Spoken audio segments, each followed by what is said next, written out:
Hello, handa na ba kayo sa labanan ngayong araw ng mga teams ngayong November 8, 2025? Bigyan natin ng prediction ano-anong team ang mananalo, preview ng game, schedule, anong time magaganap, at iba pa. Sauce Coffee, hindi pagbibigyan ang Choco Mucho, galleries. Dehado nga ba talaga sa PLDT? Mag-back up na lang yan ating pag-uusapan this video. Kaya before that, yes please naman, huwag niyong kalimutan mag-like, comment, and subscribe, and pahit the notification bell for more valuable updates. Maraming salamat sa support. Well, agad-agad ay bigyan natin ng prediction ang magiging laban na una. Ito ay ang Galleries versus PLDT 4pm. Venue, Candon City Arena. Kaabang-abang ito dahil lumipat pa sila ng ibang venue. Ngunit agad-agad naman may nagsabing talagang boring daw dahil alam na kung anong team ang mananalo.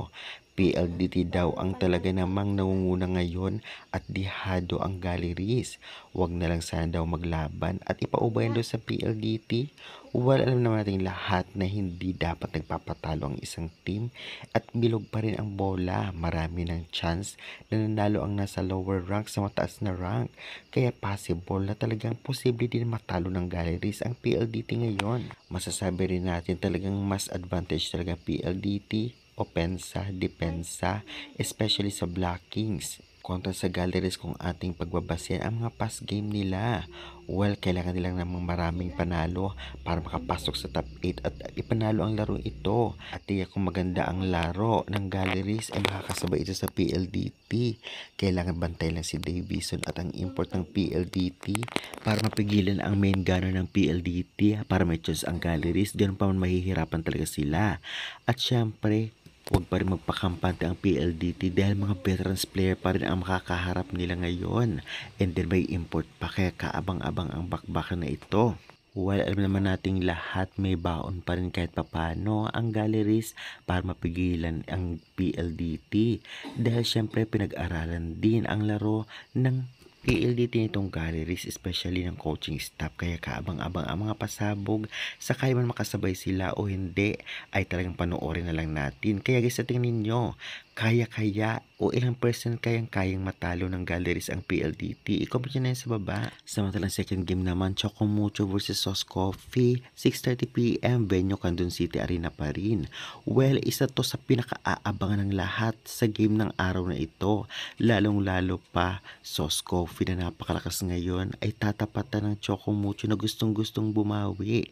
Nang ibinalik na si Smith ay talagang lalong lumakas ang Choco Mucho, ngunit may error lamang. Kailangan ay talagang consistent at iwasan ang error. May Catolentino pa, Madi Madayag at Molde at Cheng. Kaya good luck Choco Mucho. Samantalang ang Sauce Coffee, consistent simula prelim 1 hanggang ngayong prelim 2, still undefeated. Kaya naman pressure ito para sa Sauce Coffee. Matatalo sila ng Choco Mucho. At syempre, talagang paghahandaan ito ng Choco Mucho dahil napakalakas ngayon ng Sauce Coffee, no doubt, especially ang kanilang import.